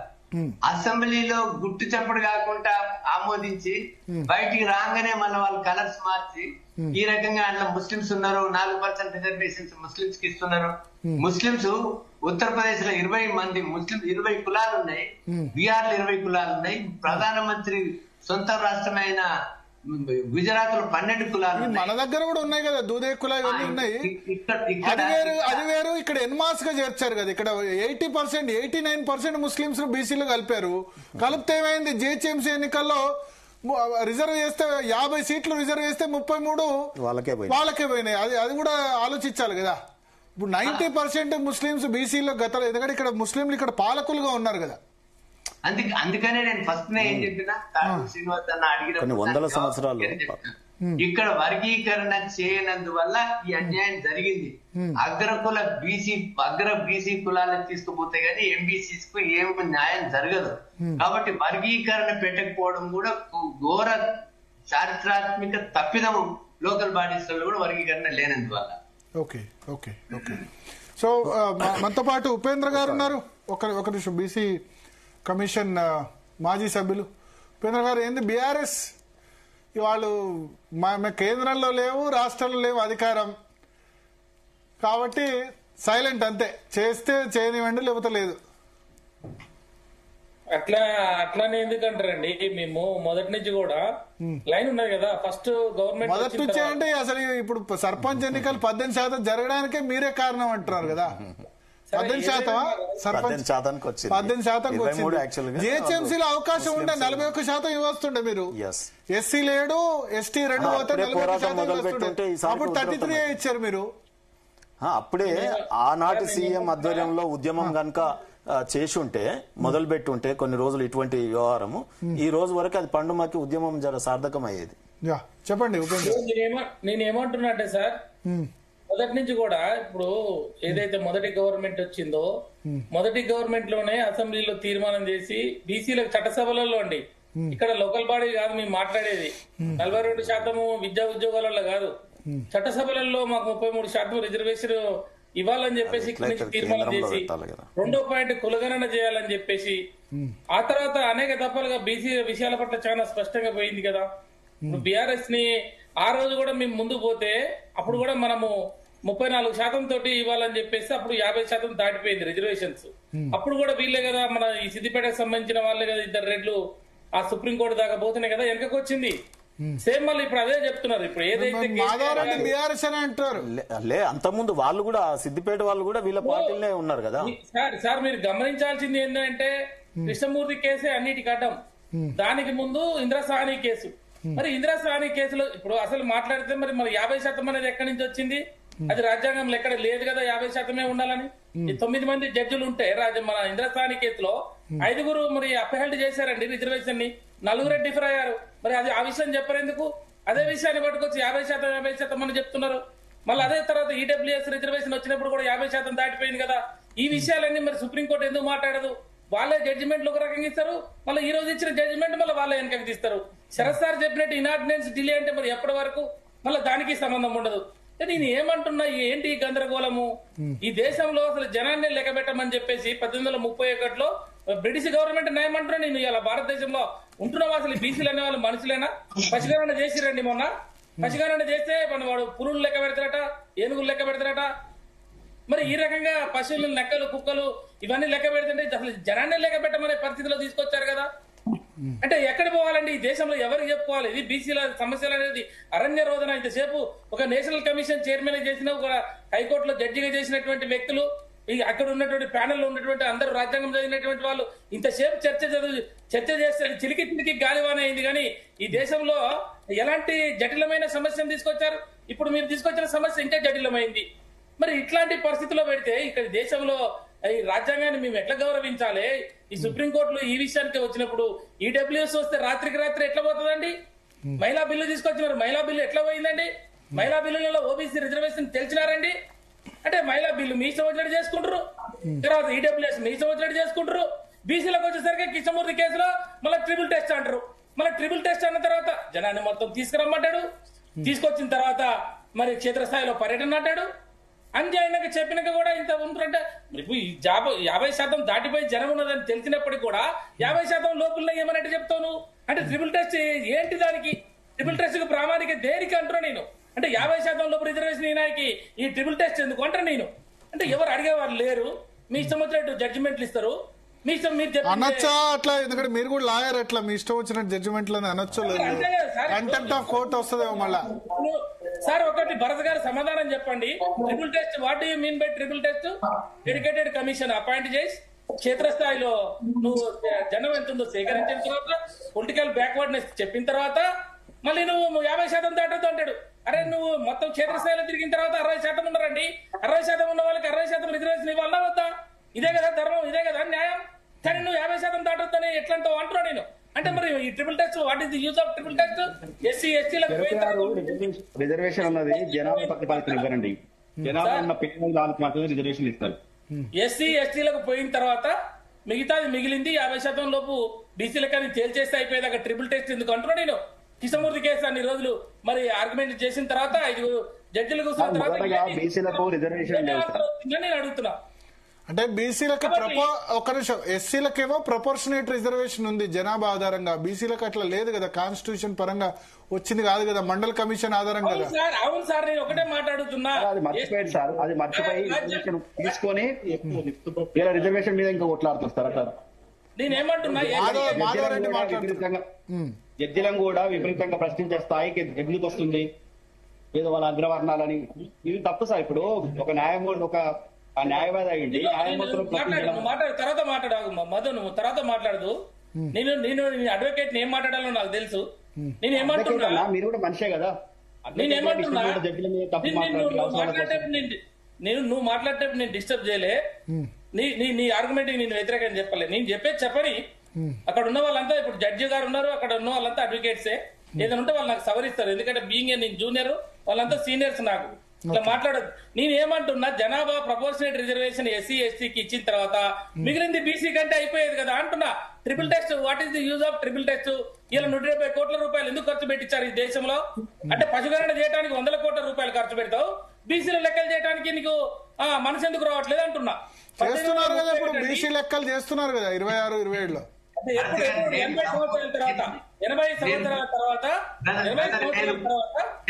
ఒక్క నిమిషం ఈశ్వరయ్య గారు ఏదో మాట్లాడతా. ఈశ్వరయ్య గారు నేను పూర్తిగా మీతో ఆమోదిస్తున్నా, మిమ్మల్ని బలపరుస్తున్నా. మీరు మాట్లాడేది కరెక్టే, తప్పేం లేదు. ఈ రాజ్యాంగాన్ని చిల్లులు పొడిచింది న్యాయస్థానాలు, ఈ పాలక వర్గాలే. అంబేద్కర్ రాసిన రాజ్యాంగాన్ని ఇంప్లిమెంట్ చేయకుండా చూసింది తరతరాలకు వచ్చిన ఈ పాలకులు. అదే అంబేద్కర్ కాదు 10 సంవత్సరాల రిజర్వేషన్ మాత్రమే అని చెప్పిండు. అదే అంబేద్కర్ కాదు 10 సంవత్సరాల రిజర్వేషన్ ఉండాలని చెప్పిండు. ఎవరికి? మీకా మాధవరెడ్డి? అందరికి చెప్పిండు. అది పొలిటికల్ రిజర్వేషన్, మాధవరెడ్డి గారు పొలిటికల్ రిజర్వేషనే. అంటే 10 సంవత్సరాలు ఉండాలని లేదు, 10 సంవత్సరాల వరకు ఫస్ట్ పెట్టారు, తర్వాత ఎక్స్టెండ్ చేసుకుంటారు. ఈబీసీకి ఇవ్వాలని చెప్పిండా? ఈబీసీకి ఆర్థిక పరిస్థితిని క్రైటీరియా తీసుకోమని చెప్పిండు అంబేద్కర్. ట్రిపుల్ టెస్ట్ జరిగి ఇచ్చిరా? ఏ రాజ్యాంగం ఉన్నది? 50% రిజర్వేషన్ సంబంధం లేదు ఈడబ్ల్యూఎస్ రిజర్వేషన్. దాని లేకపోయినా ఇవ్వని అడిగిండా? అది రిజర్వేషన్ క్రైటీరియానా ఇది ఈబీసీ అనేది? సార్ చెప్తున్నారు, ఆయన చెప్పిండు, ఆనాటి కాంగ్రెస్ ఒప్పుకోలే. వినండి సార్ చెప్పేది ఇందాం అందరం. ఈ దేశంలో equal and quality education and health ఇస్తే 10 సంవత్సరాలు ఇచ్చిండ్రా, 20 సంవత్సరాలు ఇచ్చిండ్రా, ఇప్పుడు 79 సంవత్సరాలు అయింది. ఇప్పుడు ఇచ్చిండ్రా? కాంగ్రెస్ గవర్నమెంట్ ఇచ్చిందా, లేకపోతే ఈ మోదీ గవర్నమెంట్ ఇచ్చిందా? ఎవరు ఇచ్చినారండి? స్కూల్స్ లో టీచర్స్ ఉండరు, బెంచీలు ఉండరు, బాత్రూములు ఉన్నాయి. ఈ అసమానతలు ఇక్కడ విద్యాలను చేసి మెరిట్ కి అసలు నిర్వచనం ఏంది? ఊరు గుడిసిలో ఉండి వాడు 4 కిలోమీటర్ 5 కిలోమీటర్ నడిచిపోయి చదువుకుంటాడు, 40 మార్కులు తెచ్చినోడు మెరిటా? లేకపోతే కార్పొరేట్ విద్యాలయాలు చదువుకుని 40 మార్కులు మెరిటా? మెరిట్ కి నిర్వచనం ఏంది? తర్వాత అసలు ఈక్వాలిటీకి నిర్వచనం ఏంది? అసలు ఈ దేశంలో బాగుపడాలంటే ఎస్సీ ఎస్టీ బీసీలకు అగ్రకులాల వారికి సమానమైన విద్య ఇవ్వండి, ఈక్వల్ ఎడ్యుకేషన్ ప్రొవైడ్ చేయండి, ఈక్వల్ అపార్చునిటీ ప్రొవైడ్ చేయండి. మాకే రిజర్వేషన్స్ వద్దు. 10 ఏళ్ళు ఎందుకు, 20 ఏళ్ళు ఎందుకు, 40 ఏళ్ళు ఎందుకు? కాబట్టి ఇది చేయడానికి విద్యను ప్రైవేట్ సెక్టర్ చేస్తావు, హెల్త్ ని ప్రైవేట్ సెక్టర్ చేస్తావు, మొత్తం పబ్లిక్ సెక్టర్స్ ప్రైవేట్ చేస్తావు, దేశాన్ని మొత్తం ప్రైవేట్ సెక్టర్ చేస్తావు. ఈ దేశం ఎట్లా బాగుపడుతుంది? అసలు మనకి ఎన్ని ఆకలి సాగులు వస్తున్నారు రైతులు కానీ, మామూలుగా చిన్న చిన్న వర్గాల వారు కానీ కావలేక బతుకుతున్నారు ఈ దేశంలో. ఇంత బీద దేశం, ఇంత అనారక్షిత ఉన్న దేశం ప్రపంచ దేశాల్లో ఇది చాలా చాలా పైకి ఉన్నది. మనం చెప్పుకోవడానికి ఏ రాజకీయ నాయకులైనా నిజమేరికి మాట్లాడాలి. రాజ్యాంగం చదివి రాజ్యాంగ ఫలాలు ఎత్తుకుని మనిషిని మానవులుగా చూసే మనస్తత్వం కూడా పెంపొందించలేదు. ఓకే, ఏదో ఎక్కడ వాయిస్ వేరే వాయిస్ వస్తుంది మాధవరెడ్డి మీ దగ్గర. సో ఈశ్వరయ్య గారు, ఇప్పుడు మీరు చెప్పేది ఏంటంటే, సరే ఈ టాపిక్ క్లోజ్ చేద్దాం, నెక్స్ట్ మావోయిస్ట్ రిలేటెడ్ టాపిక్ ఉంది. సరే, ఈ విషయం ఒకటి నేను కంక్లూజివ్ చెప్పాలి కదా, అంత మందితోని మీరే మాట్లాడారు, మొదలు తీసుకొని మీరు ఏమంటున్నాంటే చేయాల్సింది మీరే. ఇంకా జస్టిస్ ఈశ్వరయ్య గారు చెప్పింది 9th షెడ్యూల్ చేయాల్సిందంటే Bharatiya Janata Party. In toto మా ఆర్గ్యుమెంట్ అందరిది కూడా ఏకాభిప్రాయంతో ఉంది. ఎందుకంటే ఆ జాతి బిడ్డలుగా మేము తప్పకుండా మేము అనుభవించినటువంటి కష్టాలని అందరూ ప్రస్ఫుటంగా చెప్పినారు. ఐఎమ్ ఏకీభవిస్తున్నా, ఎక్సెప్ట్ మాధవరెడ్డి గారి ఆర్గ్యుమెంట్ తో కాకుండా. అయితే రెండవది ఏంటంటే, మా జస్టిస్ గారు ఇప్పుడు చెప్పినట్టుగానే సేమ్ రెండే మన మీద ఉన్నాయి. ఒకటి, న్యాయస్థానాల ద్వారా, చట్టం ద్వారా, కాన్స్టిట్యూషనల్ ఈ మెథడ్ ద్వారా మనం తెచ్చుకోవాల్సినటువంటి అవసరం బీసీలకు రిజర్వేషన్స్ చదువులో కావచ్చు, లేకపోతే కొలువులలో కావచ్చు, లేకపోతే రాజకీయ రంగంలో కావచ్చు. అది అట్లా ఉంది. సో దానికి అనేక గుదిబండలు ఉన్నాయి, మనమే చెప్తా ఉన్నాం. అక్కడ అది ఆపుతుంది, ఇక్కడ సుప్రీంకోర్టు ఆపుతుంది, ఇక్కడ పార్లమెంట్ లో బిల్లు కావాలి, ఇవన్నీ కూడా ఉన్నాయి. ఇవన్నీ వచ్చే లోపు ఏం చేయగలుగుతాం, ఏం సాధించగలుగుతాం? పార్టీల పైన ఒత్తిడి తెచ్చి మనం ఆచరణలో ఇంప్లిమెంట్ చేయించగలుగుతాం. ఎందుకోసం ఈ బీసీల పోరాటం? రాజకీయ రంగంలో మనం చూసుకున్నాం, విద్య విషయంలో ఇంతకుముందు చెప్పినాం, ఎడ్యుకేషన్ టు ఆల్ అన్నాం అనుకోండి. అసలు ఐఐటీల రిజర్వేషన్స్ ఎందుకు, దీంట్లో ఎందుకు? అందరికీ ఎవరు చదువుతా అంటే వాళ్ళకి చదువు ఎంత చదువుతా అంటే అంత ప్రభుత్వాలే కల్పించిన తర్వాత ఆ ఎడ్యుకేషన్ రిజర్వేషన్ బిల్లు బీసీలకు అవసరమే లేదు. రెండోది నేనేం చెప్తా ఉన్నా అంటే, ఇక్కడ ఆచరణ, రెండోది లీగాలిటీ మనకు కష్టంగా ఉంది కాబట్టి ఆచరణ ఉన్న 3 పార్టీలు ఏ రకంగా ఆచరిస్తున్నాయో మనం బేరీజ్ వేసుకుందాం.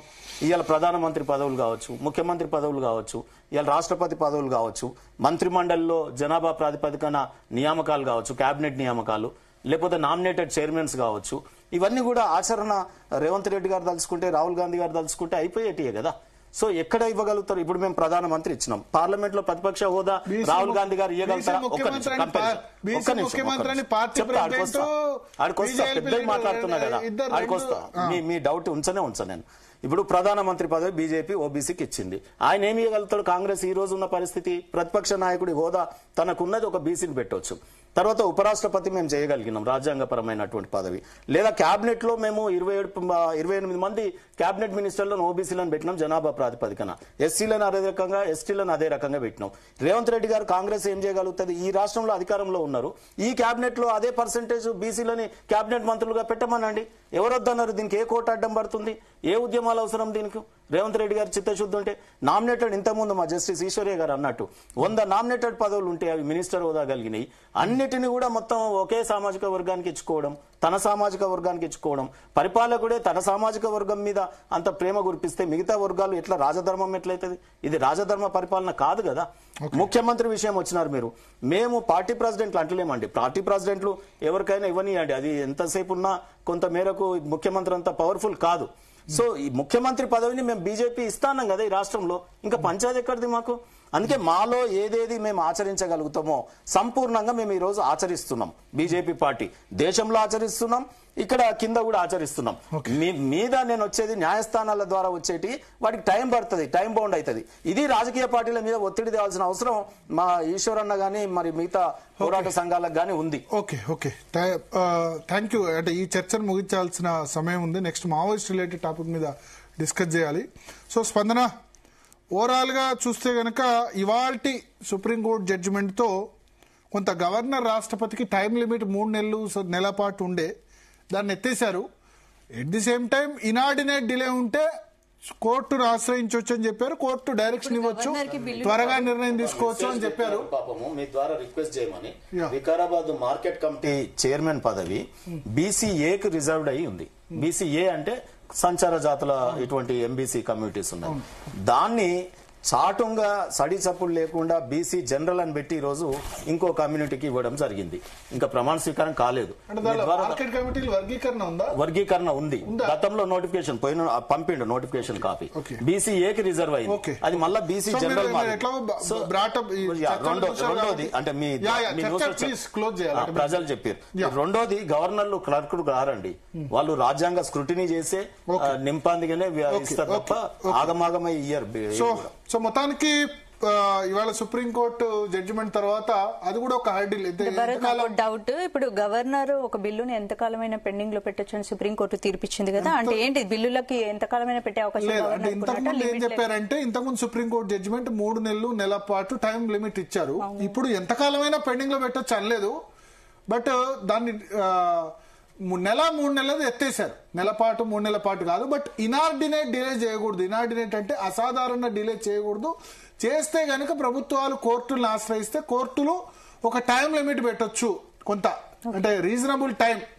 రీజనబుల్ టైం అంటే ఎంత అన్నది చెప్పలేదు. 3 నెలలు 6 నెలల లోపు నిర్ణయం తీసుకోమని కోర్టులు చెప్పొచ్చు అని చెప్పారు. పూర్తి స్థాయిలో గవర్నర్లు ఆదేశించలేమని నేను చెప్పలేదు, బట్ ఇంతకు ముందు ఉన్న టైం లిమిట్ ఎత్తేసారు 1 మంత్ 3 మంత్స్ అన్నది. సో ఆ విషయంలో మాత్రం ఇవాళ క్లారిటీ వచ్చింది. చూద్దాం, సర్పంచ్ ఎన్నికలు అయితే లుక్స్ లైక్ 42% లేకుండానే జరగనున్నాయి. మరి ఎంపీటీసీ జెడ్పీటీసీ ఏ విధంగా జరుగుతాయి అన్నదైతే చూడాల్సింది. రైట్, ఒక షార్ట్ బ్రేక్ తీసుకుందాం. బ్రేక్ తర్వాత మరిన్ని టాపిక్స్ పై డిఎన్ఏలో డిస్కస్ చేద్దాం. Stay tune.